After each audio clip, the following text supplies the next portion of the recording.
बोलिए श्री प्राणनाथ प्यारे की जय। श्री सतगुरु महाराज की जय। प्रेम प्रणाम जी। सभी सुंदर साजी के चरणों में प्रणाम जी। आप सबके धाम हृदय में विराजमान प्रियतम अक्षरातीत के चरण कमल में कोटि कोटि नमन। प्यारे सुंदर साजी, आप सबका ई गुरुकुलम की इस शनिवार की कक्षा में बहुत बहुत स्वागत है। तो सुंदर साथ जी, अभी सबसे पहले सतगुरु वंदना लेते, फिर आज के प्रसंग को आगे बढ़ाएंगे गार्गी जी के द्वारा। बंदो सतगुरु चरण को करूं सो प्रेम प्रणाम। अशुभ हरण मंगल करण धनी श्री देव चंद्र जीना। सिरि प्राणनाथ निज मूल पति। सिरि मेहर राज सुबना। तेज कुंवर श्यामा युगल को। मैं पले पले करूं प्रणाम। पिया जी को पले पले करूं प्रणाम। प्रणाम जी।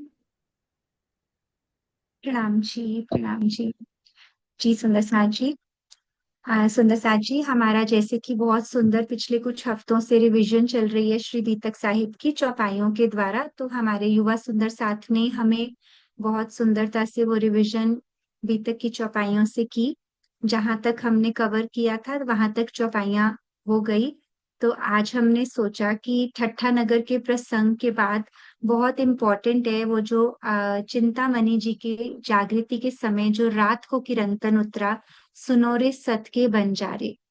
तो आज हम उस किरंतन को लेते हैं।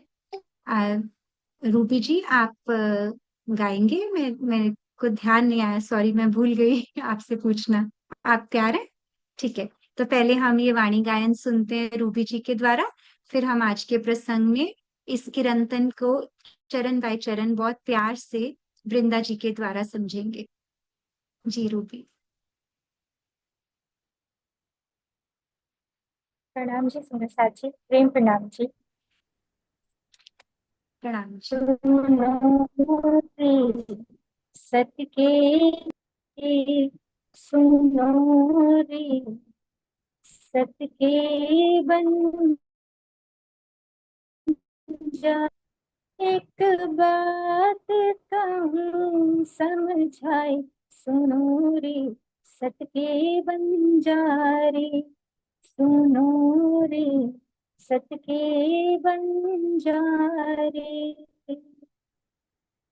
या फंद बाजी रची माया की। या फंद बाजी रची माया की। तामे कोई नया उलझाई, सुनो रे सत के बंजारे। सुनो रे से बंजारे। बंध पर बंध दे विध विध के। बंध पर बंध दे विध विध के सुख हो लेकिन हो न जाए, सुनो रे सत के बंजारे। सुनो रे सत के बंजारे। चौदह भवन लग यही अंधेरी, झूठे को खेल झूठाई। झूठे को खेल झूठाई। चौदह भवन लग यही अंधेरी, झूठे को खेल झूठाई, झूठे को खेल झूठाई। प्रगट नास व्यास पुकारे, प्रगट नास व्यास पुकारे। सुखदेव साख पुराई, सुनो रे सत के बंजारे, सुनो रे सत के बंजारे। लोक लाज मर्यादा छोड़ी तब ज्ञान पदवी पाई, तब ज्ञान पदवी पाई। लोक लाज मर्यादा छोड़ी तब ज्ञान पदवी पाई, तब ज्ञान पदवी पाई। एक आग ज्यों छोटी बुझाई, एक आग ज्यों छोटी बुझाई, त्यों दूजी मोटी लगाई। सुनो रे सत के बंजारे, सुनो रे सत के बंजारे। कूट सेवक करो नाम निकालो, इष्ट चलाओ बढ़ाई, इष्ट चलाओ बढ़ाई। कूट सेवक करो नाम निकालो, इष्ट चलाओ बढ़ाई, इष्ट चलाओ बढ़ाई। सेवा कराओ सतगुरु कहलाओ, सेवा कराओ सतगुरु कहलाओ। पर अलख न देवे लखाई, सुनो रे सत के बंजारे, सुनो रे सत के बंजारे। अब छोड़ो रे मान गुमान ज्ञान को, यही खाड़ बड़ी भाई, यही खाड़ बड़ी भाई। अब छोड़ो रे मान गुमान ज्ञान को, यही खाड़ बड़ी भाई, यही खाड़ बड़ी भाई। एक डार त्यों दूजी भी डारो, एक डार त्यों दूजी भी डारो। जलाई देव चतुराई, सुनो रे सत के बंजारे, सुनो रे सत के बंजारे। सत चाहो सो सबदा चीन्हो, सो अपना देव दिखाई, सो अपना देव दिखाई। सत चाहो सो सबदा चीन्हो, सो अपना देव दिखाई, सो अपना देव दिखाई। जिन पाया तिन माहि समाया, जिन पाया तिन माहि समाया। राखत जोर छिपाई, सुनो रे सत के बंजारे, सुनो रे सत के बंजारे। महमत ही सावचेत मिलिया है अंकुर आई, मिलिया है अंकुर आई, मोहम्मद कहे सब चेत होइयो, मिलिया है अंकुर आई, मिलिया है अंकुर आई, झूठी झूठी साची पाई, झूठी झूठी साची पाई, सतगुर लीजे रिझाई, सुनो रे सत के बंजारे, सुनो रे सत के बंजारे, एक बात कहूँ समझाई, सुनो रे सत के बंजारे, सुनो रे सत के बंजारे। प्रणाम जी सुंदर साहब जी, प्रेम प्रणाम जी। प्रणाम जी, प्रेम प्रणाम जी। बहुत ही प्रेम से आपने मधुरता से सुनाया। सॉरी, आपकी आवाज नहीं आ रही थी तो आपका चेहरा नहीं आ रहा था, लेकिन आपकी आवाज कैमरा ऑफ करके बहुत अच्छी आई। तो सुंदर साथ जी, ये वही किरंतन है जिसको जिसको पढ़ने के बाद चिंतामणि जी की आत्म की वो बेचैनी दिन ब दिन किस तरह से बढ़ती गई कि वो उस लक्ष्य तक उनको ले गई जहां तक राजी उनको खींच रहे हैं। तो सुंदर सा जी, बहुत ही प्यार से हमने ये चिंतामणि जी का प्रसंग समझा था। तो आज थोड़ा सा विस्तार से इस किरंतन को समझेंगे हम अपनी बहुत प्यारी सुंदर साथ वृंदा जी के द्वारा। प्रणाम जी वृंदा जी। प्रेम प्रणाम जी, सभी सुंदर साथ जी के चरणों में प्रणाम जी। शायद आज नेटवर्क यहाँ भी थोड़ा वीक है, अगर बीच में छूट जाता है तो आप संभाल लीजिएगा जी। चिंतामणि जी, जिनके नाम में ही सब कुछ समाया हुआ है, ये एक ऐसा मणि है। तो चिंतामणि जी की बात हमने जो दीप्ति दीदी के माध्यम से समझी और सुनी अभी तक के इस प्रसंग को, और कल भी हमने इसी का रिवीजन किया। तो पूरा प्रसंग इस प्रकरण से, जो किरंतन का प्रकरण 5वां है, ये सुनो रे सत के बंजारे, जो रूबी जी ने बहुत ही सुंदर रूप से गाया। तो ये प्रकरण ठट्ठा नगर में जब श्री जी गए हैं, चिंतामणि जी की जागनी होती है, तब चिंतामणि जी ने जब श्री जी से कहा, क्या कहा कि जब चर्चा में बैठते सभी सुंदर साथ, चिंतामणि जी, श्री जी बैठे हैं और चिंतामणि जी के साथ उनके शिष्य भी बैठे हैं।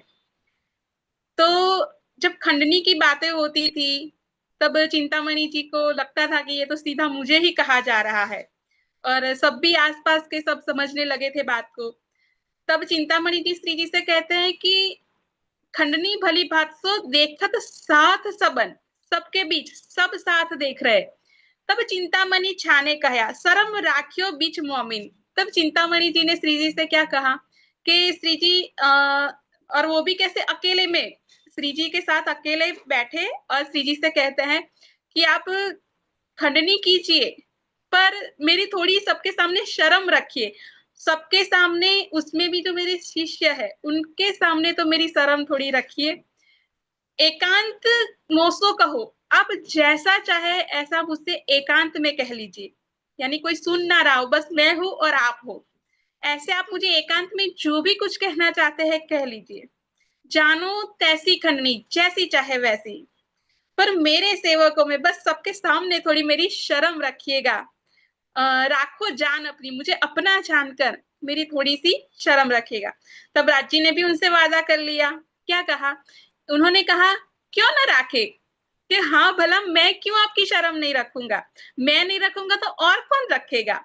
तो कहते हैं कि हाँ, मैं सबके सामने नहीं कहूंगा,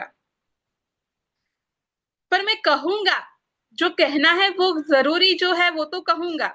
हाँ, पर सबके सामने नहीं कहूंगा। तो कैसे कहूंगा? उसके लिए कल बीतक में चौपाई में बताया, दे पर्दा ओट मरम, कि मैं आपको पर्दे में, यानी किसी को पता ना चले, सिर्फ मैं जानूं और आप जाने, उस तरह से मैं आपकी खंडनी करूंगा। अब ये सारा प्रसंग बना, चिंतामणि जी की श्री जी के साथ ये बात हो गई। अब रात का समय था, तो चिंतामणि जी जो वहां के स्थायी सुंदर साथ जो आसपास के थे, रात को तो अपने अपने घर चले गए। तो उसके लिए भी चौपाई में बताया कि कैसे चिंतामणि जी उठे और घर चले गए। और उसी रात को राजे रात को किए कीर्तन, उसी रात को ये कीर्तन अवतरित होता है। कौन सा? तो जो अभी सुनाइए, सुनो रे सत के बंजारे ए सुकन ग्रहो मोमिन। अब इसमें बहुत ही सुंदर बात कही है इस चौपाई में, ये भी तक की चौपाई है जो कल सबने की, कि ए सुकन ग्रहो मोमिन, ये हम सब को कह रहे हैं। अभी हम सब चिंतामणि जी है। ये कीर्तन बेशक उस समय के लिए चिंतामणि जी को ध्यान में रखकर उतरा है, लेकिन चिंतामणि जी ने तो उसे समझकर अपनी जागृति कर ली। पर अभी हम सबके अंदर जो चिंतामणि जी के अंदर जो था, वो जो हमारे अंदर है उसे हमें हटाना है। इसीलिए इसे ए सुकन ग्रहो मोमिन, इन वचनों को मोमिन कौन ग्रहेगा, कौन ग्रहण करेगा?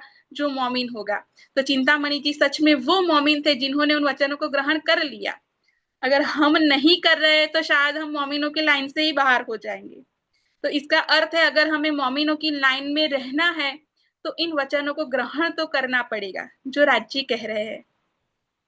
तो इस कीर्तन में क्या है? तिनमें सुकन खंडनी के कीर्तन भी देखिए कितना प्रेम है ये, कि खंडनी भी कैसे राग में हो रही है। कि इस कीर्तन का हेडिंग ही आप देखेंगे जो शीर्षक है राग श्री केदारो, कि इसे गाया जा सकता है, राग में है। तो कितनी प्यारी खंडनी हो रही है कि ये राग में इस तरह से अवतरित हुआ है। तो इस कीर्तन में क्या है? तुम छोड़ो ज्ञान गुमान, अपने ज्ञान को, जो अपना ज्ञान का गुमान है, अहंकार है कि मेरे पास बहुत ज्ञान है, उसे छोड़ दो। अब ये तो रात को उतरा कीर्तन, प्रातः को आए जब पढ़िया। अब सुबह चिंतामणि जी आए, अब रात को जब ये कीर्तन उतरा तब श्री जी के सामने बहुत सारे सुंदर साथ बैठे हुए हैं। ऐसा नहीं है कि श्री जी अकेले है। और उस समय जब श्री जी के मुख से ये कीर्तन अवतरित हुआ और उसे लिखा गया, उन सुंदर साथ का नाम तो हमें नहीं पता वो लिखने वाले, पर जिन्होंने भी लिखा है उन्होंने भी जब ये कीर्तन उतरा तो इतने ही प्रेम से उसे लिखते लिखते ग्रहण अंदर करते जा रहे। ये सिर्फ जितने भी कीर्तन यानी हमारी जो भी वाणी उतरी है और जो सुंदर साथ के माध्यम से लिखी गई है, वो सिर्फ ये ना समझिए कि सिर्फ कागज पर लिखी गई है, सिर्फ स्याही से लिखी गई है। ये एक एक शब्द उन मोमिनों ने अपने दिल पर लिखे हैं।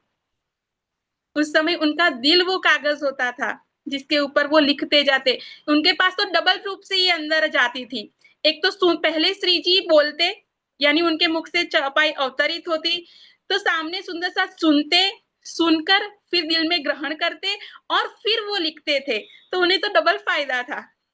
तो इस तरह से जब ये कीर्तन उतरा, तो जब चिंतामणि जी अब सुबह आए, तब प्रातः को आए जब पढ़ा, जब आकर पढ़ते हैं। देखिए ये बहुत ही खास समझने जैसी बात है। श्री जी ने उनसे वादा किया था कि मैं सबके सामने खंडनी नहीं करूंगा, तो अब चिंतामणि जी से वो वादा निभा रहे हैं कि उनको रात को जो उतरा कीर्तन उसे पढ़ने के लिए दे रहे हैं। जब वो पढ़ते हैं चिंतामणि जी, तब चिंतामणि को भई पहचान, तब चिंतामणि जी को पहचान हो जाती है।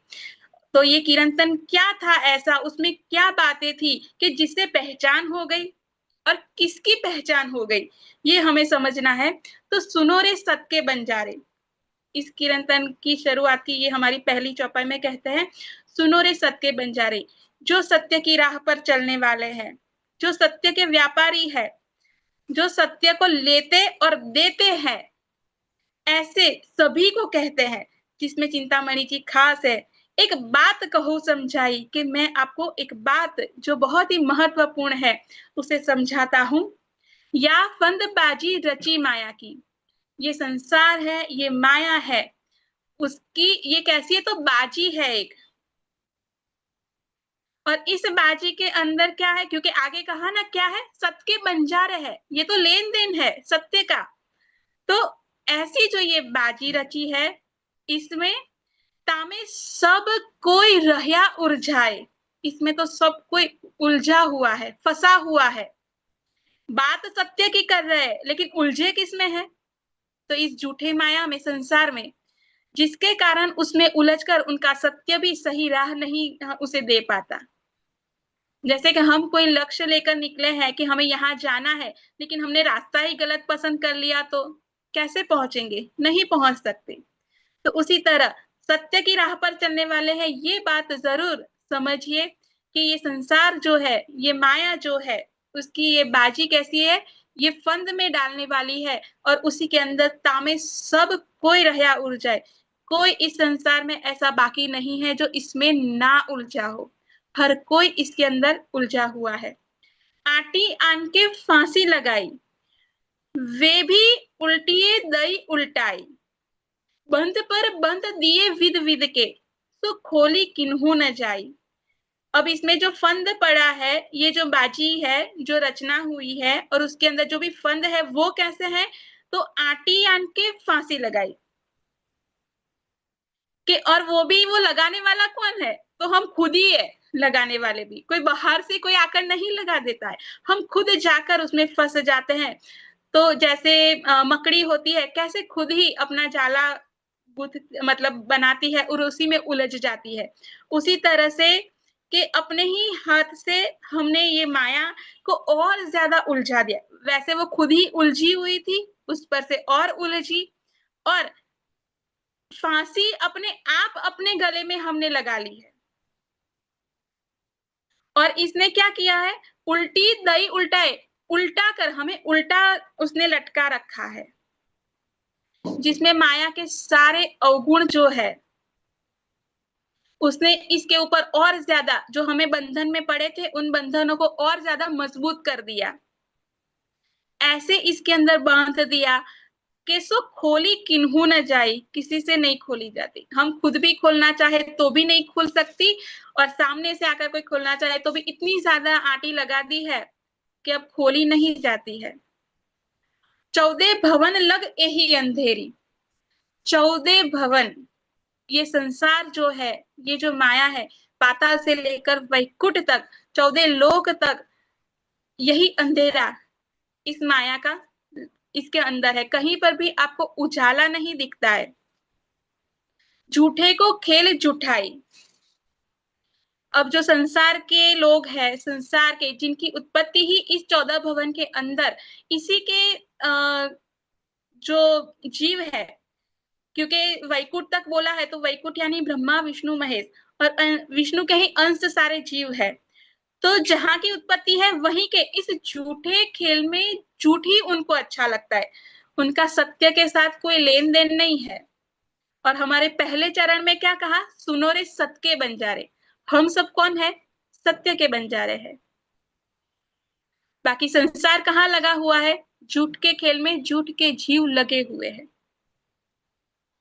प्रगट नास व्यास पुकारे सुखदेव साख पुराई। जो व्यास जी है उन्होंने भी, और जो सुखदेव जी है उन्होंने भी इस बात की क्या दी है, साक्षी दी है, गवाही दी है कि ये सच में, क्या गवाही दी है कि ये संसार क्या है, झूठा है, और यहाँ हर तरफ क्या है, अंधेरा ही अंधेरा है, जिसमें हर कोई उलझा हुआ है, भटक जाता है, अपनी राह से भटक जाते हैं। ये बात उन्होंने भी गवाही देकर बताई है।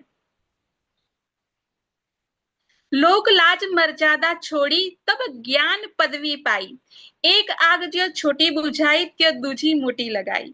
अब जो चिंतामणि जी को जो कहना है, वैसे आगे की 3 चौपाई तक जो देखा वो भी सब चिंतामणि जी के लिए है, लेकिन अब जो उनकी सही बात शुरू हो रही है ना, इस 4 नंबर की चौपाई से हो रही है, कि जिसमें क्या कहते हैं, लोक लाज मर्यादा छोड़ी, कि वो सत्य के बंजारे, सत्य को अपनाने वाले या सत्य को चाहने वाले जो है, एक होते हैं अपनाने वाले कि उन्होंने अपना लिया और चल दिए, एक होते चाह है कि हाँ मुझे सत्य पसंद है, मैं सत्य की राह पर चलने वाला हूं, पर अभी तो उन्होंने चलने की शुरुआत की है।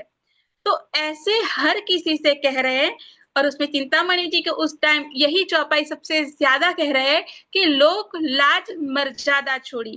क्या छोड़ा, जो सत्य के बंजारे हैं उन्होंने लोक लाज, जो मर्यादाएं है, लज्जा है कि लोगों की रखते हैं ना कि लोग ये कहेंगे वो कहेंगे, ये सब कुछ उन्होंने छोड़ दिया। और जब माया का ये सारा लोक लाज मर्यादा सब कुछ छोड़ी, तब ज्ञान पदवी पाई।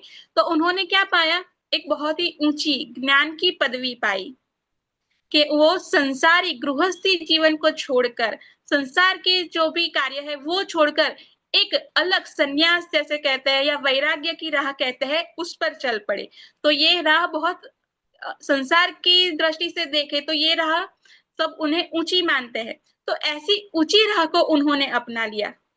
उन्होंने एक आग छोटी बुझाई, आग तो दोनों तरफ लगी हुई है। तो क्या कहते हैं कि एक आग छोटी बुझा दी, जो छोटी थी, जो गृहस्थी जीवन की थी, संसार के जीवन की थी, वो आग तो उन्होंने बुझा दी, क्योंकि उन्होंने उसको त्याग दिया, छोड़ दिया। पर क्या किया? क्यों दूजी मोटी लगाई। पर उन्होंने छोटी आग को छोड़कर, बुझाकर बहुत ही बड़ी दूसरी आग लगा ली है। तो वो आग क्या है? तो वो ये अहंकार है। जो अहंकार, इसी अहंकार ने कहा कि मेरी खंडनी सबके सामने ना कीजिए।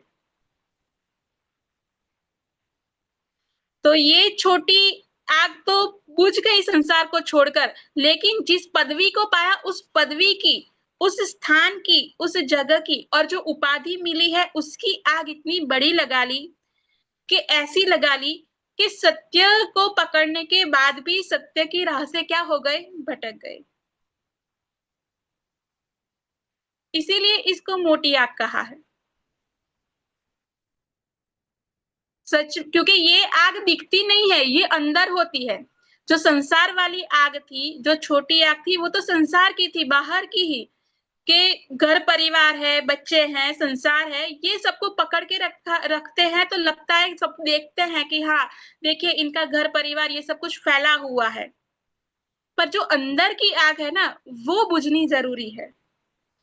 ये जो मोटी आग लगी है ना, बड़ी सी आग, वो आग अंदर है, ये बाहर नहीं दिखती है हर किसी को। लेकिन चिंतामणि जी के दिल में जो ये आग, जो अहंकार रूपी थी, उन्होंने तो श्री जी के सामने प्रकट भी कर दी कि मेरी सबके सामने क्या करे? खंडनी ना करे। इसीलिए श्री जी ने इस कीर्तन में कहा कि जो मोटी आग लगा दी, छोटी बुझाकर।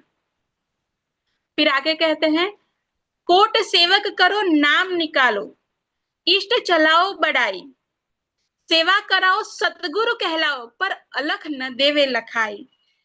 कि कोट सेवक, अपने करोड़ों अनेकों सेवक कर लो, क्योंकि अब एक ज्ञान पदवी से ऊंची अवस्था पाली, तो उनके शिष्य बन गए सारे। तो शिष्य कितने भी सेवक क्यों ना बना लो, इष्ट चलाओ बड़ाई, अपना एक अलग ही राह, अपना एक अलग ही पंथ क्यों ना चला लो, और उनसे, अपने जो शिष्य है उनसे सेवा कराओ सदगुरु कहलाओ। उनसे अपनी सेवा करवाते और अपने आप को क्या कहलाते सबके अंदर? सतगुरु। पर अलख न देवे लखाई,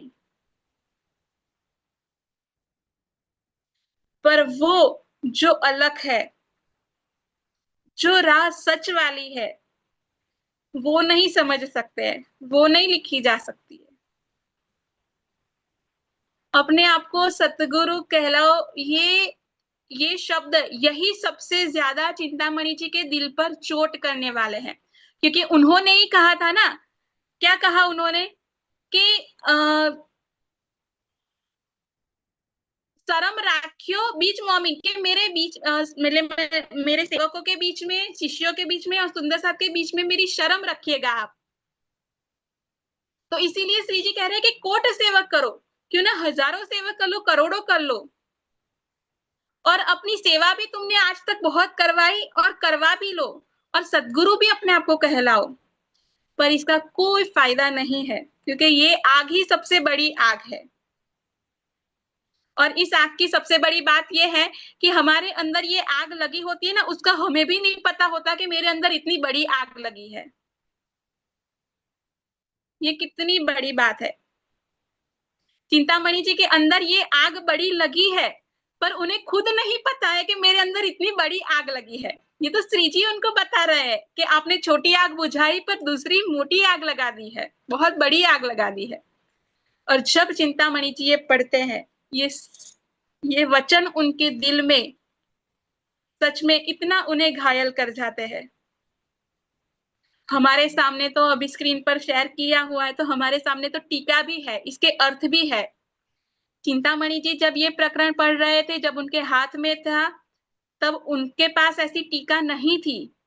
इन चौपायों के अर्थ उनके पास नहीं किए हुए थे। तो सोचिए चिंतामणि जी ने कैसे पढ़ा होगा वो, और पढ़कर समझ भी गए। हर एक शब्द को उन्होंने किस तरह से देखा, कैसे पढ़ा कि हर एक शब्द उनके दिल को घायल कर गया, उनके दिल पर चोट लगा दी। ऐसी चोट लगाई कि ये बड़ी आग है ना, वो फट से बुझ गई, तुरंत बुझ गई। हम टीका भी पढ़ते हैं, सब कुछ पढ़ते हैं, पर ये आग हमारी बुझती नहीं है। हाँ, जितने समय हम बैठते हैं, जितने समय हम चर्चा में लगे रहते हैं, या राज्य पढ़ते हैं, या कुछ भी करते हैं, मतलब जो भी सत्संग के माहौल में रहते हैं, तब तक हमें भी लगता है हाँ ये तो आग तो लगी हुई है और ये तो बुझ जानी चाहिए। तब तक थोड़ा ठंडा रहता है, उस आग पर जैसे थोड़ी कम ये हो जाती है। लेकिन जैसे ही उस माहौल के बाहर निकले, जैसे ही अभी जूम अभी बंद किया और जैसे ही थोड़ी देर के बाद अपने और कामों में लग गए, तो ये आग फिर से लग जाती है। तो इसे परमानेंट बुझा देना है कि ये आग आगे और ज्यादा फैले नहीं। तो चिंतामणि जी ने इस कीर्तन को जिस तरह से पढ़ा, मंथन किया, वैसे हमें करना है और हमें सीखना है कि हमारे दिल में भी ये एक एक वचन इस तरह से लग जाए कि हमारे दिल की, और यहाँ सिर्फ अहंकार की आग की नहीं, और भी माया की बहुत सारी आगे लगी है हमारे अंदर। वो सारी आग, लोभ, लालसा, ये बहुत सारी आग है। इन सबको भी ये वाणी रूपी जल है ना, जब इसके ऊपर पड़ता है तो ये आग बुझती है। पर बस हमें ये वाणी रूपी जल उसके ऊपर डालना है, बस हम यही नहीं डाल पाते हैं, और इसी कारण हमारी आग बुझती नहीं। और ऊपर से बुझती तो है नहीं, और जब कभी कहीं से मिले तो चुगली, निंदा, इन सब से इन आग को और बढ़ा के आते हैं हम, या और बढ़ जाती है। लेकिन जो चिंतामणि जी ने जिस तरह से इस बातों को ग्रहण किया, अगर हम भी इस तरह से ग्रहण करते हैं ना, तो सच में ये आग पूरी तरह से बुझ सकती है। अगर उनकी बुझी है तो हमारी क्यों नहीं। पर बस उनके जैसी आंखें, उनके जैसा दिल और उनके जैसे कान हमारे पास होने चाहिए। उनके भी दो कान थे, हमारे भी दो है। उनकी भी दो आंखें थी, हमारी पास भी दो है। पर ऐसा क्या था उनके पास कि इतने कम समय में, ये कीर्तन हमने कितनी बार सुना होगा, गायन के रूप में भी बहुत बार सुना होगा, चर्चा में भी बहुत बार सुना होगा। उन्होंने तो बस एक बार पढ़ा है। कितना समय लगा होगा उनको पढ़ने में, और उतने में आग बुझ जाना, ये कितनी बड़ी बात है। आगे कहते हैं, अब छोड़ो रे मान गुमान ज्ञान को, कि अब छोड़ो ये मान गुमान और जो ज्ञान का अहंकार लिए हुए है, उसे छोड़ दो। क्यों? क्योंकि जब तक ये रहता है तब तक हम सत के बंजारे नहीं कहला सकते।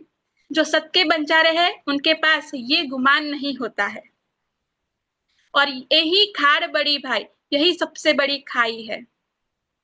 एक डारी तो दूजी भी डारो। तुमने तो पहले ही संसार की लोक लाज मर्यादा रूपी जो भी गृहस्थी जीवन वाला जो भी जीवन था, उसे छोड़कर छोटी आग को तो कब की बुझा दी थी, उसे तो कब का छोड़ दिया था। तो अब ये जो आग लगी है बड़ी सी, उसे भी क्या करो, छोड़ दो।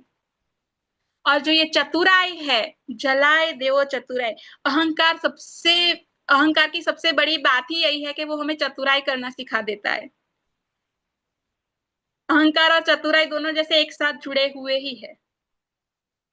जब जब व्यक्ति के अहंकार पर चोट लगती है, तो वो अपने अहंकार को पोषने के लिए चतुराई अपना ही लेता है। कि इस तरह से चतुराई करते हैं कि जैसे सामने वाले को ये समझ में ना आया कि मेरा अहंकार ये बोल रहा है। चिंतामणि जी ने भी कुछ ऐसा ही करने का प्रयास किया था। श्री जी के सामने बहुत सीधे रूप से कह दिया कि मेरी खंडनी मत करिए सबके सामने, पर ये उनकी खंडनी ना करना उनका अहंकार था। तो उन्होंने किस तरह से बात की, चतुराई से बात की कि भाई मेरी खंडनी मत करिए, मेरी थोड़ी शर्म रखिए। ये चतुराई किसने सिखाई? क्या था अंदर? तो अहंकार था, उसने सिखाई। तो क्या कहते हैं, मान गुमान यानी अहंकार को तो छोड़ो, लेकिन साथ में जलाए देवो चतुराई।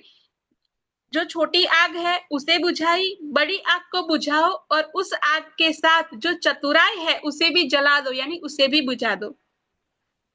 बुद्धि की जो चतुराई है उसे ना अपनाया जाए, क्योंकि जो सत के बंजारे हैं वो सत के बंजारे को दिल की बातें करने वाले हैं। बुद्धि से बात नहीं होती है, पहला काम दिल करता है। और दिल में चतुराई हो जिसके, वो सत के बंजारे नहीं हो सकते कभी। तो या तो सत के बंजारे बनना है तो चतुराई और मान गुमान को छोड़ दो। अगर ये सब रखना है तो आप सत के बंजारे नहीं बन सकते हैं। अब ये जो एक डारी दूजी भी ढारो, आगे कहा छोटी और बड़ी दोनों आग के बारे में बताया। देखिए चिंतामणि जी को तो माध्यम बनाकर ये बात हम तक पहुंचाई गई है, हमें कही गई है। चिंतामणि जी की एक बहुत ही खास बात, जो एक तो हमने इस तरह से समझा इसे कि गृहस्थ जीवन या संसार का जीवन छोड़ दिया और उन्होंने धर्म की जो राह अपना ली, कबीर पंथ को अपना लिया और उस राह पर चल रहे। इसके साथ इसको हम दूसरी, मतलब मैं इस तरह से इसको और भी रूप से जो समझती हूँ, जो दिल में आता है, कि जब चिंतामणि जी का ये प्रसंग शुरू होता है कि जैसे वो ठट्ठा नगर में जब श्री जी उनसे बात कर उठकर चले गए, तो चिंतामणि जी को ये बातें इतनी दिल में चुभ गई, इतनी उन्हें अच्छी लग गई। श्री जी से कितनी थोड़ी सी तो मुलाकात हुई थी उनसे। तो चिंतामणि ढूंढत फिरे, कहाँ है उन साध का ठौर। चिंतामणि जी अब चिंता, जब श्री जी चले गए, शाम का समय था जब श्री जी उनसे मिलने आए थे और फिर तो श्री जी चले गए, पर पूरी रात उन्हें अब चैन नहीं पड़ रहा, बेचैन हो गए हैं। तो चिंतामणि ढूंढत फिरे, पूरी रात चिंतामणि जी ढूंढते हैं कि कहाँ है उन साधु का ठौर, कि वो साधु कहाँ है जो मुझसे मिलने आए थे, मुझसे बात की जिन्होंने। और आया पूछत कथा में, मोहे ढूंढत भई भोर। ये मेरा सबसे फेवरेट चरण है, मोहे ढूंढत भई भोर, कि मुझे पूरी रात हो गई है उनको ढूंढते ढूंढते। देखिए उनके हजारों शिष्य है, ठीक है। अगर हम हजारों की संख्या में देखें, 100 शिष्य उन्होंने अलग कर लिए होते, इसको सिर्फ हम समझने के लिए ये बात है। 100 शिष्य उन्होंने अलग कर लिए होंगे और अलग करके 25-25 की 4 बना ली होती उन्होंने जुट, और कहा होगा कि जाओ आप ढूंढ के ले आओ उनका एड्रेस, उनका पता, कि वो कहाँ पर रुके हैं। तो ये वो कर सकते थे, बिल्कुल कर सकते थे, क्योंकि उनकी एक शब्द पर, उनके एक बोल पर तो उनके हजारों शिष्य अपना सिर काट दे, ऐसे थे। अगर वो सिर्फ अपने शिष्यों को कहते कि जाओ तुम सब थोड़े से सब मिलकर और उनका पता ढूंढ के ले आओ कि वो कहाँ पर रुके हैं, कहाँ पर है, तो उनके शिष्य जो खुद उन्होंने किया है ना ढूंढने का काम, वो खुद न कर कर अपने शिष्यों के माध्यम से भी करवा सकते थे कि ढूंढ के ले आओ। लेकिन यही देखिए उन्होंने अपना अहंकार तो यहाँ भी त्यागा है। उन्होंने अपने शिष्यों को नहीं कहा कि जाओ तुम उनका पता ले आओ, खुद पूरी रात उन्होंने श्री जी को ढूंढा। पूरे ठट्ठा नगर की गली गली में वो घूमे हैं, एक एक घर को उन्होंने, घर घर के हर दरवाजे पर जाकर उन्होंने पूछा है। अब रात हो गई है, कौन जाग रहा होगा, फिर भी सबको उठा उठा कर पूछा है। मुझे हमेशा ये लगता है जब ये प्रसंग, मतलब बहुत सोचती हूँ इस प्रसंग को, तब लगता है कि हमारे पास जब हमारी जागृति होती है उसके बाद हमारे पास 2 काम जो है, एक जागो और जगाओ, यानी खुद जागना है और दूसरों को जगाना है। चिंतामणि जी तो उन्होंने तो ये काम बाद में जब शुरू करना है उससे पहले ही शुरू कर दिया, कि वो घर घर जा रहे हैं, घर घर जाकर वो सबसे कह रहे हैं कि क्या उनको देखा है, एक बहुत बड़े संत आए हैं या महात्मा आए हैं, जो भी उन्होंने कहा होगा, इन्हीं शब्दों से संबोधन किया होगा कि वो जो बहुत ही एक नए कोई व्यक्ति आए हैं हमारे ठट्ठा नगर में, क्या आपने उनको देखा है? तब सब अब रात रात है, नींद में है, कौन और किसी को जैसे पता है नहीं है, किसी के पास उनको जवाब नहीं मिलता है। जबकि इसी प्रसंग को ठट्ठा नगर के प्रसंग की जब शुरुआत होती है, तब एक चौपाई आती है। एक मिनट सुंदर साथ जी।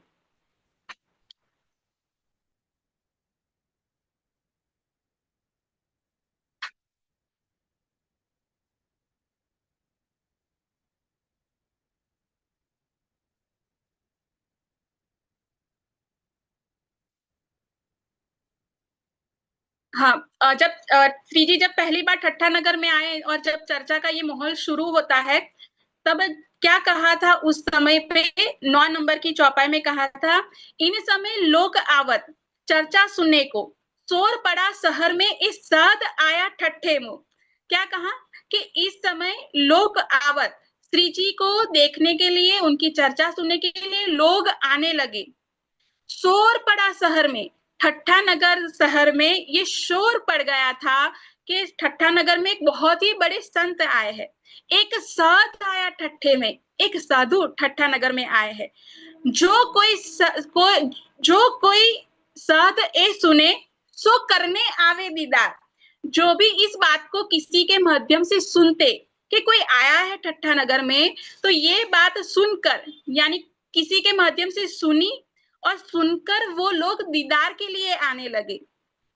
श्री जी के दीदार को आते हैं। सुन चर्चा राजी होए, श्री जी की चर्चा सुनते और राजी हो जाते, खुश हो जाते। कहे शुक्र परवरदिगार, और परवरदिगार का, उस परमात्मा का क्या करते? शुक्र करते। यानी किसी न किसी माध्यम से सिर्फ लोगों तक अभी तो बात पहुंचती है कि ठट्ठा नगर में ऐसा कोई आया है, और जैसे ही लोग सुनते तो दीदार के लिए आ जाते कि हाँ अच्छा ऐसा कोई आया है, दीदार करने जैसा है, तो चलो दीदार करके आते हैं। तो सोचिए, जहां जहां तक ये शोर पहुंचा, जो जो लोग दीदार को आए, अब चिंतामणि जी जिन जिन से पूरी रात में मिले, ये बात पक्की है कि उन जिन जिन को उन्होंने कहा, किसी ने उनका एड्रेस तो दिया ही नहीं, किसी को पता ही नहीं कि वो कहाँ पर रह रहे, यानी उन तक, उनके कानों तक ये बात नहीं पहुंची थी कि श्री जी कहाँ पर है। इसीलिए तो किसी के पास उनको रात भर जवाब नहीं मिला कि श्री जी कहाँ पर है। पर जैसे ही चिंतामणि जी को देखा, चिंतामणि जी की अपनी एक बहुत बड़ी पहचान है ठट्ठा नगर में। किसी के दरवाजे पर आए और पूछा कि क्या किसी आपने देखा है, ऐसे कोई आए हैं। तब जब सामने वाला देखता है कि मेरे दरवाजे पर चिंतामणि जी खड़े, और वो इतने महान व्यक्ति किसी और के बारे में पूछ रहे हैं, भला ऐसी क्या बात है उसमें कि वो सुबह होने का भी वेट नहीं कर सके और इतनी रात को, अंधेरी रात में उनको ढूंढने निकल पड़े, कुछ तो बात पक्की होगी। तो देखिए, यहां से तो उनका जगाओ का काम भी शुरू हो गया है कि घर घर में जाकर, हमें पहली नजर में ये लगता है कि उन्होंने सबसे पूछा है, लेकिन मुझे हमेशा ये लगता है उन्होंने पूछने के साथ लोगों को कहा भी है कि भाई ठट्टे नगर में कोई आया है, जाओ उनके दीदार तो करके आओ, मैं भी उनके दीदार का प्यासा हूं, मुझे भी उनसे मिलना है। और पूरी रात ढूंढ ढूंढ कर जब वो श्री जी से सुबह, जब उन्हें पता चलता है कि श्री जी कहाँ पर है, नाथा जोशी के घर पर है, तो वो सीधे वहां दौड़कर चले गए। देखिए, ये एक आग उन्होंने पहले ही, छोटी अहंकार रूपी एक आग तो उन्होंने बुझा दी थी। ये जो आगे हमें कहा ना, एक आग छोटी लगाई दूजी, एक आग छोटी बुझाई तो दूजी मोटी लगाई, तो ये छोटी आग, थोड़ी सी आग तो उन्होंने पहले बुझा ही दी अपने अंदर, कि ना शिष्यों का सहारा लिया, ना कुछ लिया, और बस खुद ढूंढने के लिए निकल पड़े। और पूछते पूछते सबको कहकर भी आए हैं कि चलो उनके दीदार के लिए। और सुबह जब पता चला श्री जी के चरणों में आए, इतने खुश हो गए कि पूरी रात का कोई प्यासा है और जब उसके सामने कुआं हो तो क्यों ना प्यास, मतलब और कितनी खुशी होती है। तो वो इतने खुश हो गए, और श्री जी के चरणों में आने के बाद जो भी उनकी चर्चा होती है, बातें होती है, ये सब सुनकर तो उनके दिल में एक बहुत ही आनंद छा जाता है। पर ये एक जो पदवी जो है, ये बड़ी आग उनके दिल में लगी हुई है, ऐसी आग लगी हुई है कि जो उनको सत के बंजारे बनने से रोक रही है। ये सबसे बड़ी बात है कि यहाँ तक आते आते वो सत के बंजारे हैं, लेकिन एक ये उनकी जो मोटी आग लगी हुई है कि अभी भी वो, क्योंकि जब श्री जी की पहली मुलाकात उनसे हुई और उन्होंने जो वो साखी समझाई कि सदगुरु जो इस पद को बूझे सो सतगुरु, तब उन्होंने सदगुरु तो समझ लिया, क्योंकि मेरे गुरु ने कहा था कि इस पद को जब सुलझाए वही सदगुरु होगा। तो ये सारी बातें तो उनको उसी समय खुल गई और उन्होंने अपने शिष्यों के सामने भी वहां अपने ही घर पर स्वीकार किया कि देखो मैं जिनकी बात करता था वो आए हैं।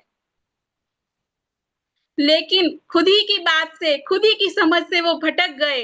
यही है आटी आन के फांसी लगाई और खुद फंसना। पहले स्वीकार किया है शिष्यों के सामने, पर यहाँ पर भूल गए हैं, वो बात ध्यान में नहीं रहती है। तब अब कहते हैं कि मेरे शिष्यों में शर्म रखिए।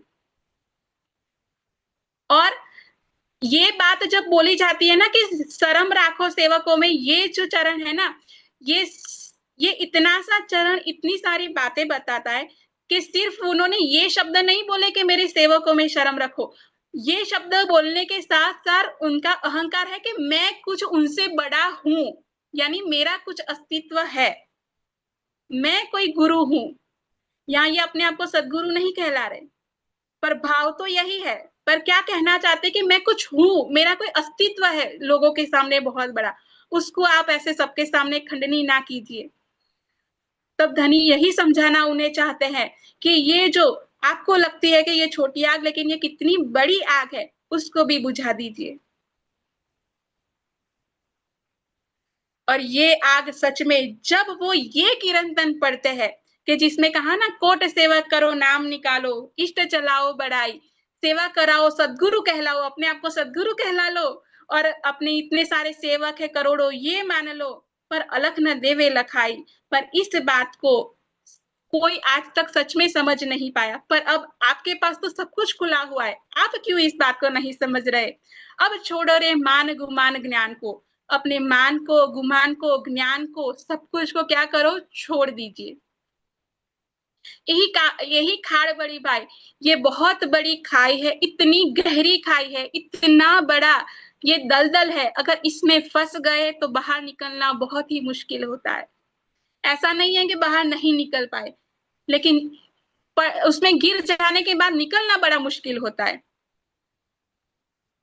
और ये जो हमारे शरीर का जो पता भी नहीं है कि ये कब, ये पानी के बुलबुले जैसा ये तन जो हमारे पास है वो कब मिट जाएगा, ये भी नहीं पता है। अगर गिरे और मिट गया तो हमें तो खड़ा होने का भी मौका नहीं मिलेगा। अभी बाहर ही कैसे निकलेंगे इस खाई से अगर अंदर गिर गए तो। इसीलिए कहते हैं कि ये बहुत बड़ी खाई है, इससे बाहर निकलिए। एक डारी क्या दूजी भी डार दो। आपने तो पहले ही एक चतुराई, एक अहंकार, सारे जो एक छोटी आग थी उसे बुझा दिया है, अब दूसरी भी बुझा दो, जलाए दो चतुराई, अपनी सारी चतुराई को जला दीजिए। अपनी बुद्धि की चतुराई है उसे इस तरह से सामने ना प्रकट कीजिए, वरना ये सबके बंजारों की राह से अलग कर देगी। शास्त्र पुराण वेक पंथ खोजो, इन पेड़ों में पाइए नाही, सदगुरु न्यारा रह सकलते, कोई एक कुली में काहे। शास्त्र पुराण वेक पंथ खोजो, संसार में जितने भी शास्त्र है, जो भी धार्मिक पुस्तक है, उन सब में आप खोज लो, इन पेड़ों में पाइए नहीं। पर आपको ये जो सत्य ज्ञान है, सत्य बात है, वो आपको कहीं भी नहीं मिलेगी। कहाँ मिलेगी? सदगुरु न्यारा रहत सकल से। ये एक चरण बहुत ही खास है सुंदरसा जी, हमेशा दिल में रखिएगा कि सदगुरु न्यारा रह सकल में, इस संसार में मत खोजिए। ये तो सदगुरु जो है वो तो सकल इस संसार से परे है, वो कुछ और ही है। और वो कोई एक कुली में कहा है, वो सिर्फ और सिर्फ एक है, अद्वैत है। उसे द्वैत में ढूंढने की कोशिश ना करे और उसमें द्वैत में भी किसी को कहकर उसके अंदर इतने मत डूब जाइए। सदगुरु सच में न्यारा रहत सकल थे, वो इस संसार में कहीं पर भी ढूंढने पर भी नहीं मिलेगा। और वो एक है, अगर वो एक है जो कबीर जी ने भी अपनी साखी में बताया, जो आपने स्वीकार किया, ये चिंतामणि जी के लिए है कि स्वीकार किया तो समझ ली कि कोई एक है। अगर एक है तो आप नहीं हो सकते। चिंतामणि जी अपने आप को सद्गुरु कह रहे हैं कि मैं इन सेवकों का क्या हूं, गुरु हूं, सद्गुरु। वो तो सद्गुरु बनकर बैठे थे, एक गुरु बन के बैठे थे सबके सामने। तो ये जो सद्गुरु है वो तो सकल में, पूरे संसार में एक ही होता है। अगर आप सद्गुरु है तो जिन सद्गुरु की बात कबीर जी ने कही वो आप हो जाओगे। अगर आप कहते हैं कि आप वो नहीं हो तो समझ लीजिए वो कोई और है, और अपने आप को ये समझना पड़ेगा कि वो मैं नहीं हूं, क्योंकि सद्गुरु दो नहीं हो सकते, वो सिर्फ एक है। कोई एक कुली में बस इस कोई एक शब्द को सच में दिल में हमेशा सुंदरसा जी बसा के रखेगा। सत चाहो सो शब्दा चिन्हो, आगे की चौपाई में कहते हैं, सो आप न देखे देखाई, जिन पाया तिन माहे समाया, राखत जोर छिपाई। सत चाहो सो शब्दा चिन्हो, उस परम सत्य को पाना है, चाहना है, समझना है। तो जो वो असल वो एक सद्गुरु है, उनके कहे हुए वचनों को पहचानो।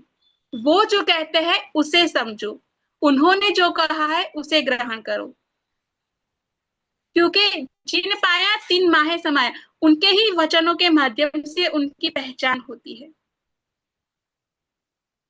राखत जोर छिपाई, हम कुछ भी कर ले वो सद्गुरु छिपे छिपते नहीं है। वो तो वो सूरज की भांति है जो निकल ही आते हैं और हर तरफ अपनी रोशनी फैला ही देते हैं। उन्होंने ही ये वचनों रूपी रोशनी भी हमारे सबके सामने फैलाई है, पर हम ही आंखें बंद रखे तो सूरज उग भी जाए या रात को ढल भी जाए, हमारी आंखें बंद रही तो उस सूरज का क्या फायदा।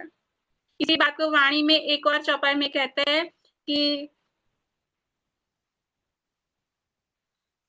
जो सिर न लीजिए वचन तो क्या करे वचन। अगर हम इन वचनों को अपने सिर पर ना ले तो फिर ये वचन क्या करेंगे। ये वचन तो अपना पूरा काम करते हैं। जिस तरह से डॉक्टर है, डॉक्टर हमें दवाई देते हैं, हम दवाई लेकर तो आ गए, लेकिन दवाई हमने ली नहीं तो दवाई लाने का क्या फायदा। अपने अंदर के रोग को मिटाने के लिए उस दवाई को हमें लेना पड़ेगा, सामने रखे हुए कुछ नहीं होगा। तो ये वचन भी ऐसे है कि उनको ग्रहण करना पड़ेगा, दिल में लेना पड़ेगा। आगे अंतिम चौपाई में कहते हैं, सुध सबे पाइये शब्दों से जो होवे मूल सगाई, खिन एक विलंब न कीजिए तब तो लीजिए जीव जगाई। सुध सबे पाइये शब्दों से, इन्हीं वचनों के माध्यम से उस सद्गुरु की, उस सत्य की पहचान होती है, जिसको ग्रहण करने से ही हम सबके बंजारे बनते हैं। इन वचनों को ग्रहण करते हैं तब सबके बंजारे हम बन पाते हैं, और इसी का व्यापार फिर करते हैं कि इन्हीं वचनों को दूसरों से भी हम बांटते हैं। जो होवे मूल सगाई, अपनी मूल सगाई से ही, निस्बत से ही ये वचन हमें मिले हैं, सद्गुरु भी हमें मिले हैं। खिन एक विलंब न कीजिए तब तो, और जब वो मिल गए तो फिर एक पल की देरी ना कीजिए। अगर चिंतामणि जी यहाँ रुक गए होते, यहाँ पर उनका अहंकार न छूटता तो कितनी देर हो जाती। इसीलिए कहते खिन एक विलंब न कीजिए, एक पल की भी देरी ना कीजिए, लीजिए जीव जगाई, अपने जीव को जगा लीजिए, क्योंकि ये आग जीव ने ही लगाई है। तो इसीलिए उसको जगाना है कि ये आग क्या हो जाए, बुझ जाए।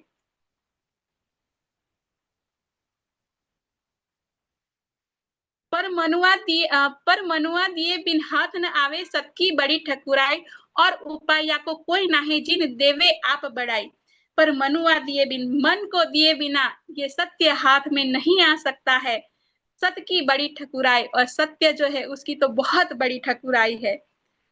सबसे ज्यादा बोलबाल कहिए या सबसे बड़ी जिसकी पदवी कहिए तो ये सत्य की है, और उपाय या को कोई नहीं, इसका और कोई दूसरा उपाय नहीं है, इसका कोई पर्याय नहीं है। ये खुद ही अपने आप में सब कुछ है। जिन देवे आप बढ़ाई, और जिसने इसे पा लिया, इसे ग्रहण कर लिया, तो वो संसार की जो भी पद है वो छूट जाएंगे। अपना एक अलग पद वो धनी के दिल में हमें मिल जाता है। महामत कहे सावचेत होइए, मिलिया है अंकुरो आई। झूठी छूटे साची पाइए, सदगुरु लीजे रिझाई। महा मत कहे सावचेत होइए, सावचेत हो जाइए, ये समय ऐसा है, मिलिया है अंकुर आई। हमें, हमारा अंकुर है, इसीलिए हमें वो पूर्ण ब्रह्म परमात्मा, वो सदगुरु आकर उनके वचन हमें मिले हैं, झूठी छूटे साची पाइए। जब झूठ छूटेगा तभी सच पा सकेंगे, उसे हम पकड़ सकेंगे। हाथ में, दोनों हाथ से कुछ पकड़ा हुआ है तो तीसरी कोई चीज हम पकड़ नहीं सकते हैं।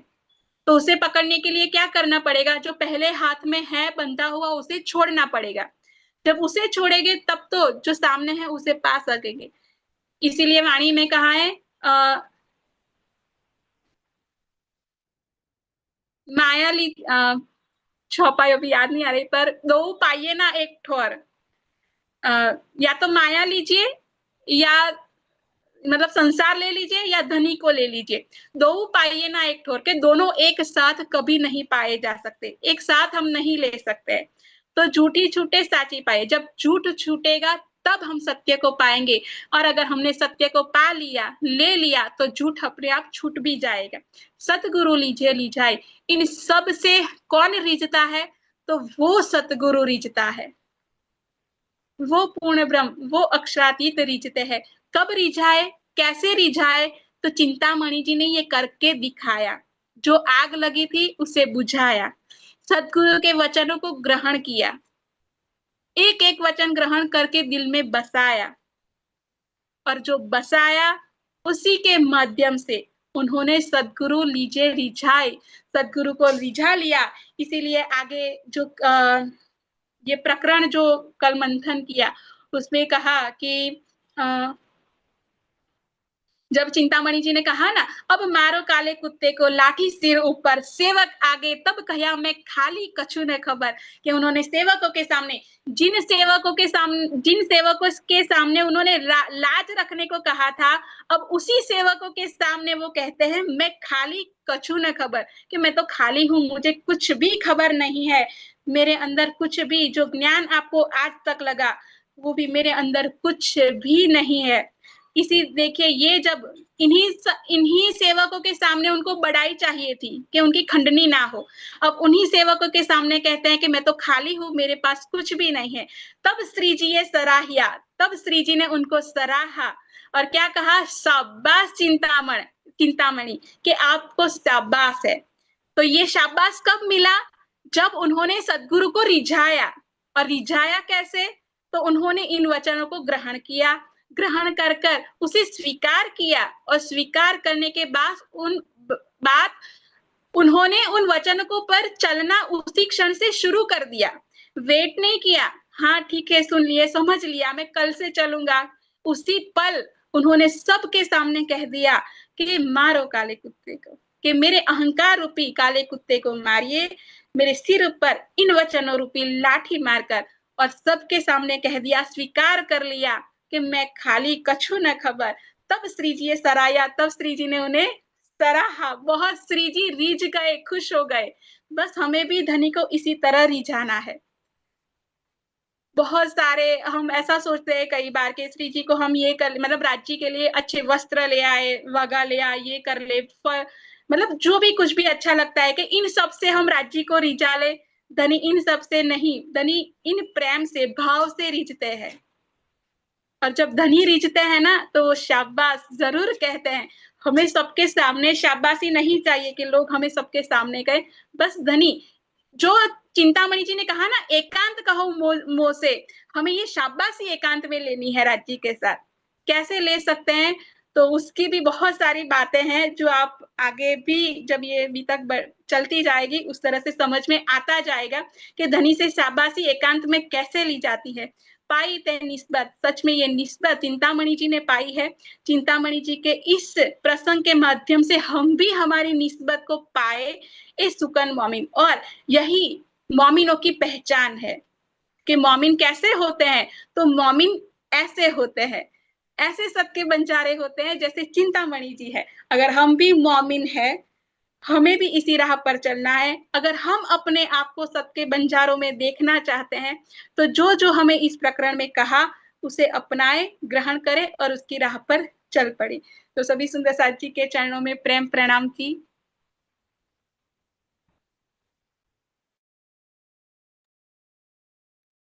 प्रणाम जी। वृंदा जी, आपके चरणों में प्रणाम जी।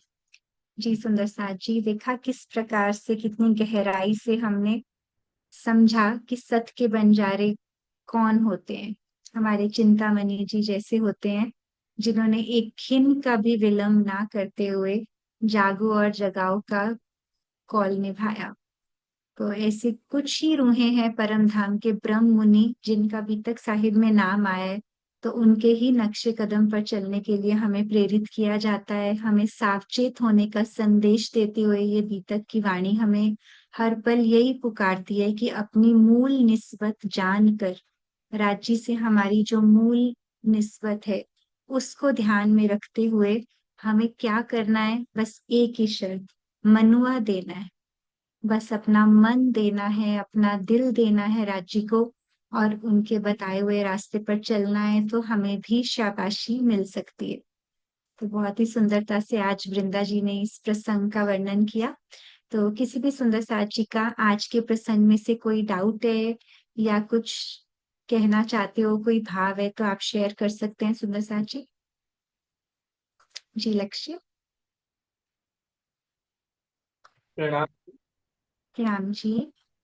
मुझे ये पूछना था कि मतलब अपन ने इसके बारे में तो खूब सुन लिया कि मतलब अहंकार नहीं होना चाहिए, अहंकार को हटाना है जीवन से, तभी मतलब राज्य मिल पाएंगे और ये मोटी आग बुझानी है।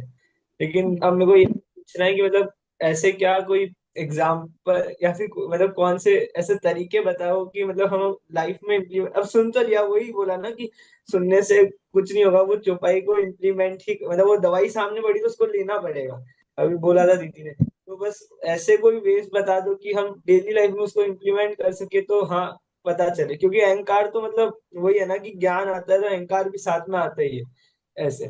तो फिर ऐसे कोई तरीके जिससे खिलवत की वाणी में ना लक्ष्य राजी ने बहुत प्यारी एक ही बात बताई है, अभी वृंदा जी के मुखारबिंद से सुनते हैं थोड़ा सा जो मुझे भाव आ रहा है, मैं शेयर करती हूँ। कि अब ये जो अहंकार और मैं खुद ही बताई है ना, इसको छोड़ने का बस एक ही तरीका है, हक की मैं। हक की मैं क्या होती है कि जब हम पल पल अपने आप को यही बोलते हैं कि मैं तो ये वाला मेरा तन तो हुक्म का है, मैं तो सपने के ब्रह्मांड में हूँ, तो मुझे लेनी कौन सी मैं, हक की मैं। क्योंकि हम इस मैं को छोड़ नहीं सकते हैं, हम रिप्लेस कर सकते हैं। यहाँ वाली मैं खुद he will be replaced by राज्य की मैं का मतलब क्या है कि मेरा मूल तन मूल मिलावा में राज्य के आगे बैठा है, जिसको कहते हैं पर आत्म। तो जब मेरी पर आत्म वहां पर है और मेरी सांसों का भी मेरा नियंत्रण तो मेरी सांसों पर भी नहीं है। कहते हैं ना, एक जाती है तो ही दूसरी आती है, वो भी सौदा चल रहा है, मेरे हाथ में तो वो भी नहीं है, तो वो मेरे प्राणों के नाथ के हाथ में है मेरे प्राण। तो जब सब कुछ ही उनका दिया हुआ, उनके उनसे ही हमें मिला हुआ है, तो और मैं जब ये तन ही नहीं हूँ, ये झूठा तन है। हम आदि नारायण के बारे में पढ़ चुके हैं कि किस तरह से हमारा एक्चुअल में जो मेरा मूल तन है वो तो परम धाम में विराजमान है ना। तो अहंकार किस बात का आएगा। मैं अगर यहाँ पर हमें ज्ञान का अहंकार आता है, बिल्कुल आता है। और ज्ञान इतना अहंकार सूक्ष्म है कि इस बात का भी अहंकार आता है कि मुझे अहंकार नहीं है। अगर हम ये भी कभी कह देना कि मुझे तो अहंकार नहीं है, दिस इज ऑल्सो अहंकार। सो रहे, क्योंकि ये उत्पत्ति हुई है जब प्रकृति की हमारे साथ ही आया है। तीन गुण और अहंकार की उत्पत्ति उसी समय हुई है। लेकिन अगर हम उसको ये समझकर वहीं छोड़ दें कि ये महाप्रलय तक ही रहने वाला है, ये हमेशा मेरे साथ परम धाम तो जाएगा नहीं मेरा अहंकार, तो मुझे यहाँ पे क्या करना है, तो अब उस अहंकार को कन्वर्ट करना है प्रेम में, जो हमें सिर्फ और सिर्फ ध्यान और चितवन करवा सकता है। क्योंकि अब जितना इलम राज्य का हमारे अंदर गया है, इश्क और इलम एक दूसरे के पूरक है। जितना इलम गया है ना, उसको हमें अंदर प्रेम में कन्वर्ट करने के लिए राज्य को नख से सिख तक ध्यान में बैठकर निहारना होगा। उनके हृदय में जो बसे हुए गुण है वो हमारे हृदय में जब आने शुरू होंगे ना, तो फिर मन नहीं करेगा बोलने का। अहंकार अपने आप से हमारा छूटता जाएगा और हम अपने आप को एक बिलोंगिंगनेस होती है ना, अभी हमें मैं की बिलोंगिंगनेस है, लेकिन जब हम वी बिलोंग टू देयर वाला फीलिंग जब बार बार हम अपने आप को याद दिलाएंगे ना, तो फिर तो किसी बात का अहंकार बचेगा ही नहीं। तो मेरे को जितना समझ में आया मैंने कोशिश की है वृंदा जी के मुखारबिन से सुनते हैं। जी जी, वृंदा। आपने सब बता ही दिया है जो दिल में था वही। बिल्कुल खिलवत की वाणी तो ये बहुत अच्छे से हमें समझाती है। 3 और 4 नंबर के प्रकरण तो खास मंथन करिए। सबसे पहले एक तो ये है ना, पता नहीं मेरी राह बड़ी उल्टी है। देखिए, सत्य ज्ञान है ना, वो कभी अहंकार नहीं देता है। अधूरा ज्ञान और ज्ञान की पूरी न पहचान, ये हमें पक्का अहंकार देता है। देखिए, चिंतामणि जी की बुद्धि के अंदर जो भी ज्ञान था अभी तक का, उसके कारण उनको अहंकार था। लेकिन जब श्री जी ने उन्हें सत्य समझाया, सत्य ज्ञान दिया, तो उससे तो उनका अहंकार छूट गया। छूट गया कि नहीं? किससे छूटा? इसी ज्ञान से तो छूटा। किस ज्ञान से? सत्य के ज्ञान से छूटा। और वो ऐसा छूटा, उनकी आग ऐसी बुझ गई, वो छोटी हो या बड़ी हो, दोनों आग ऐसी बुझ गई कि उनके आखिरी सांस तक ये आग फिर कभी उनके अंदर वापस नहीं लगी। तो ये किसने किया? इन्हीं वचनों ने, इसी ज्ञान ने तो किया। तो ज्ञान को सही रूप से अपनाना, ज्ञान को सही रूप से ग्रहण कर कर उसको समझना, वो हमारे अंदर कभी अहंकार नहीं आने देता है, बल्कि हमें अहंकार से बचाता है। लेकिन ये समझ लीजिए, जब जब अहंकार आता है, जब जब हम अपने आप को अहंकार की उस सीढ़ी पर देखते हैं, तो समझिए या तो अभी हमने इस ज्ञान को ठीक से समझा नहीं है, या पूरी तरह से इसे ग्रहण नहीं किया है। तो अब इसे कैसे बचे, किस तरह से क्या करे, तो कुछ स्टेप्स हम अपने जीवन में अप्लाई कर सकते हैं। तो सबसे पहले इस अहंकार को ही पहचाने कि अहंकार क्या है। अहंकार बहुत तरीके से समझ सकते हैं और बहुत तरीके से है भी। शरीर का अहंकार है, रूप का अहंकार है, इस जीव का एक अहंकार है जो हमारे अंतस्करण में जुड़े हुए हैं। मन चित्त बुद्धि अहंकार है, वो अहंकार अलग है। हमारे अस्तित्व रूपी एक अहंकार अलग है, और एक हमारा परमधाम का अस्तित्व का अहंकार है, एक आत्म का है। इन सबको भी हमें छोड़ना है और तू ही तुम्हें जाना है।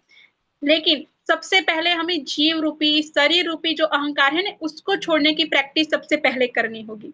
तो ये अहंकार क्या है कि मैं ही करता हूँ, मैं ही श्रेष्ठ हूँ, मैं ही सब कुछ हूँ, मुझे सब पता है।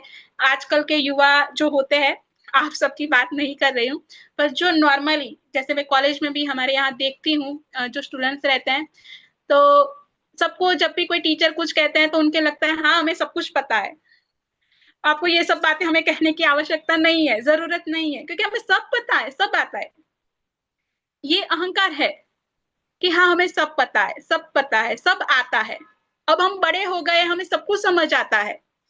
ये कहो तो हम आपकी क्लास ले ले, आप हमारी क्लास मत ले, ऐसा भी होता है। तो ये जो पहला जो संसार में हमारा जो अहंकार होता है कि मैं ही हूँ, मुझे सब कुछ पता है, इसे हम छोड़ने की प्रैक्टिस अपनाए कि ये ना हो, कि कर्ता न बनने की कोशिश करे। हमेशा कृतज्ञता का भाव है, शुक्रिया है उस परमात्मा का, उस पूर्ण ब्रह्म का, हम हमेशा इसे अपनाएं। इससे हमें पता हमेशा ध्यान में रहेगा कि जो कुछ है, जिसका मैं अहंकार कर रहा हूँ, वो मेरा है ही नहीं, वो तो उसका दिया हुआ है। तो इस थैंक यू के भाव को जरूर हम अपनाएं, कृतज्ञता के भाव को। फिर सेवा भाव अपनाएं। हमारी वाणी तो हमें समझाती है कि प्रेम सेवा, ये प्रेम सेवा जो है वो इस अहंकार को दूर करने का एक बहुत ही अच्छा मार्ग है, जो मुझे बहुत ही लगता है कि ये बहुत ही सटीक मार्ग है हमारे लिए, कि वो प्रेम सेवा के मार्ग पर जब हम चलते हैं, तो ये अहंकार जो कहीं कहीं बीच में आता रहता है, सेवा करते करते भी अहंकार तो आता है, हाँ मैंने ये सेवा कर ली, मैंने ये किया है, ये सेवा का भाव तो मेरा था, ये बहुत कुछ आता जाता है। लेकिन जो प्रैक्टिस धीरे धीरे होती जाएगी हमें, उसके माध्यम से ये अहंकार, और जैसे जैसे ये वाणी दिल में उतरती जाएगी ना, तब ये अहंकार भी छूटता जाएगा उस कृतज्ञता के भाव से कि अच्छा, सेवा, मैंने सेवा की कुछ, तो मैंने कहा की, धनी ने हाथ पकड़ के करवाई तो की, उन्होंने मुझे पसंद किया इस सेवा के लिए, तब तो मुझसे हुई, वरना मैं कहाँ ये सेवा कर पाती या कर पाता। ठीक है, तो ये थैंक यू वाला भाव हमेशा ध्यान में रखे। और जैसे चित्रा जी ने अभी बताया ही, ध्यान और आत्मचिंतन, आत्म मंथन, वाणी मंथन, इन सब से तो कभी छूटे नहीं। इन सब के माध्यम से ये अहंकार हमारा जा सकता है। और जो भी हमारे सुंदर साथ है, उनकी संगति, जो ऐसे सुंदर साथ है जो इस राह पर चले हैं, तो जिसके लिए हम बीतक को ही ले ले, इनसे अच्छा हमारे पास कोई और नहीं है। और हमारे आसपास भी आज भी जो सुंदर साथ है, उनकी संगति में रहे, उनसे राज्य की बातें जितनी हो वैसे करती रहे। और हमेशा एक बात, हमेशा नश्वरता का चिंतन करते रहे हम। कैसी नश्वरता? कि मेरा शरीर, ये सांसें कुछ भी मेरा नहीं है। क्योंकि यही सब कुछ जब तक हमें मेरा लगता है ना, तब तक हमारे अंदर अहंकार आता है। मेरी सांसें, मेरा शरीर, मेरी सुंदरता, यही हमें अहंकार की तरफ ले जाता है। तो इसलिए सबसे पहले ये नश्वरता का प्रयोग, मतलब प्रैक्टिस करते रहे कि मेरा कुछ भी नहीं है, शरीर मेरा नहीं है। अगर मेरा होता तो मैं जैसा चाहता वैसे रहता, लेकिन ये मैं, कभी हम चाहते हैं कि मैं बीमार पड़ूं? कोई नहीं चाहता है कि मैं बीमार पड़ूं, पर पड़ते हैं ना, हम बीमार हो जाते हैं। अगर मेरा होता, मेरी बात मानता, तो मैं बीमार ही नहीं होता, लेकिन हो गए। तो इसी तरह से हमें करते रहे कि मेरा कुछ भी नहीं है, ना ये सांसें मेरी है, ना ये शरीर मेरा है। और ये सब कुछ एक ना एक दिन छूट जाने वाला है। ये कुछ भी मेरे साथ आने वाला नहीं है। ये सिर्फ साधन है हमें उस सत्य की राह पर ले जाने के लिए, और बस उस साधन का हमें सही उपयोग करना है। बस ये थोड़ी बातें हम मतलब जीवन में अप्लाई करते रहेंगे, तो विनम्रता हमारे अंदर आती जाएगी। और ये विनम्रता और ये प्रेम, ये सब कुछ इन्हीं वचनों से आएगा। इसलिए सबसे पहले तो ये छोड़ दे कि ज्ञान हमेशा अहंकार देता है। हाँ, ज्ञान अहंकार देता है, लेकिन वो या तो झूठा ज्ञान हो सकता है या अधूरा ज्ञान हो सकता है। जिसे ठीक से ज्ञान है, उसे ये ज्ञान अहंकार कभी नहीं देता है। तो बस ये प्रैक्टिस हम अप्लाई करते रहेंगे लाइफ में, रोजिंदा लाइफ में, किसी ना किसी तरह से। क्योंकि जब भी हमें कोई कहता है ना कि तुमने ये गलत किया, ये किया, तो हमारा अहंकार जागृत हो जाता है। हाँ, मैंने किया ही नहीं, मैंने तुम सबके सामने क्यों कहा, ये भी हो जाता है। ये सब अहंकार के परिणाम होते हैं कि सबके सामने, क्योंकि माँ बाप कभी सबके सामने डांट दे तो कितना बुरा लग जाता है। सबके सामने डांट दिया, सबके सामने बोल दिया, ये होता है जीवन के अंदर। तो पर ये प्रैक्टिस करेंगे कि मैं तो कुछ हूं ही नहीं, तब ये आत्म भाव है ना, ये हमेशा जागृत रखे कि मैं सिर्फ और सिर्फ वो परमधाम की आत्मा हूँ। मैं ना ये संसार का जीव हूँ, ना ये शरीर हूँ। बस उसे हमेशा ध्यान रखेंगे ना, तो ये अहंकार जरूर, जो थोड़ा भी होगा वो भी दूर होता जाएगा। और सबसे बड़ा हमारा प्रयोग, ये वाणी की चौपाया रूपी दवाइयां लेते रहे। जी, बहुत ही अच्छे से समझा दिया आपने वृंदा जी। बोलिए श्री प्राणनाथ प्यारे की जय, श्री सतगुरु महाराज की जय, पन्ना धाम की जय।